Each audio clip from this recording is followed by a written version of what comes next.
So if we look back at Revit now, I'm going to just close off the Dynamo window for a second.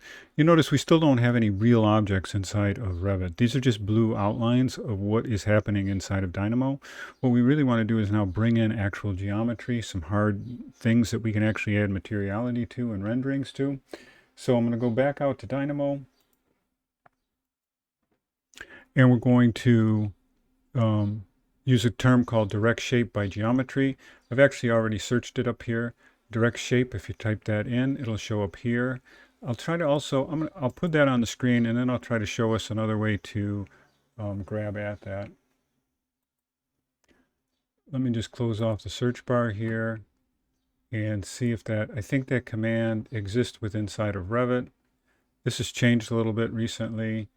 And elements, there it is under elements, direct shape, and then by geometry. And what we require in order to get that geometry inside of Revit is we need to give it a category and a material. We could also give it a name, but that's not necessary. So I'm going to go ahead and plug the solid in to the geometry, and nothing's going to happen yet because we haven't answered these two queries, the requirement for a category. So I'm going to right click and type in category to do a search for that.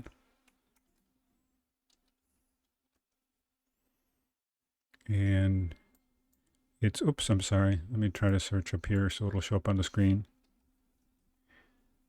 Categories. And these are all the categories that are inside of Revit. We could call it a ceiling. But for this one, I'm going to call it just generic, just to avoid any confusion with what a ceiling is. Generic model. We're going to plug that in for category.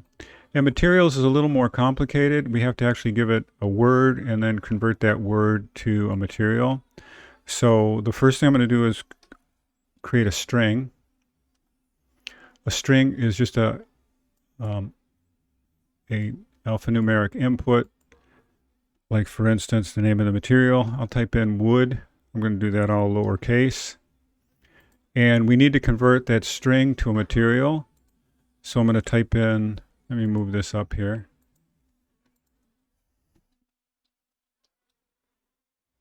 material by name. If I input, nope, I want to do input a string and get an output of a material. So it is by name, material by name. So I can now input that word string. Whoops, that's wrong. I needed a string. Let's try that again.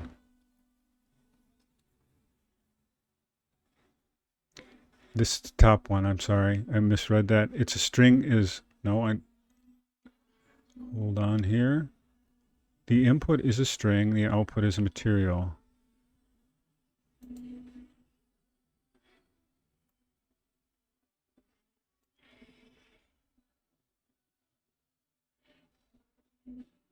Oh, the material doesn't exist in the current document. I thought it was just giving us a problem with the unit. We just have to go back into Revit yet and create that material. And so I'll just drag this in right away. So that's connected. I'll close this down.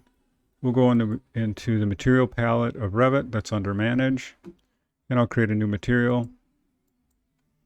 We'll rename it right away, Wood. Like I said, all lowercase. It's very important that they match each other. Then we'll take wood, and I'll open up the library and grab something that looks wood-like or is wood-like. Let's see here. Let's grab a birch, a medium birch, and we've applied that. And let's go back out to Dynamo now and see if everything's happy with that.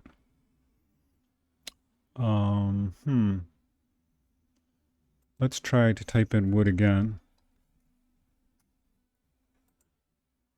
It's not finding that material.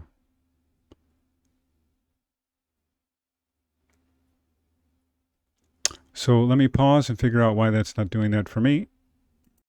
Okay, I did a little troubleshooting. One of the ways you can also troubleshoot, it wasn't accepting wood as being a material that we'd created. And one of the ways you can always just test this when you're having material problems is just type in glass.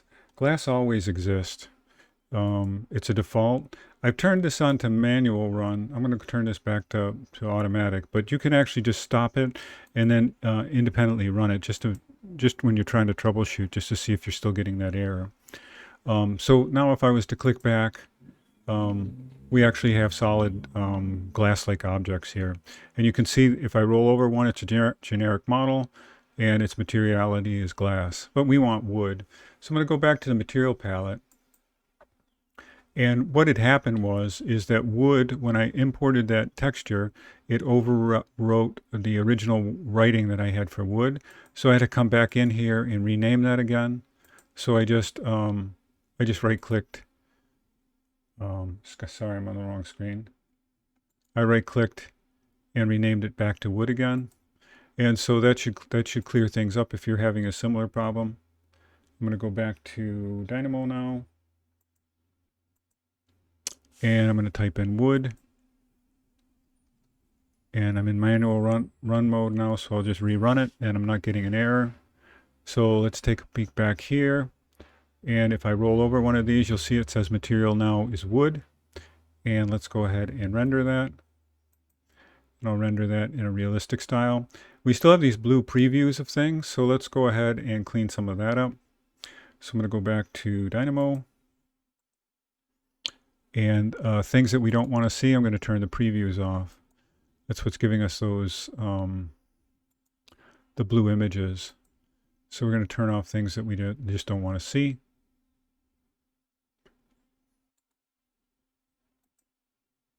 And let's go ahead and run that again. I'll put this back to automatic. Close that off. And now we have our wood texture applied to our panels. So we'll look at making some modifications to get it to be part of a display. So we'll put next we'll look at putting some walls and a floor and making some modifications to the size of the panels.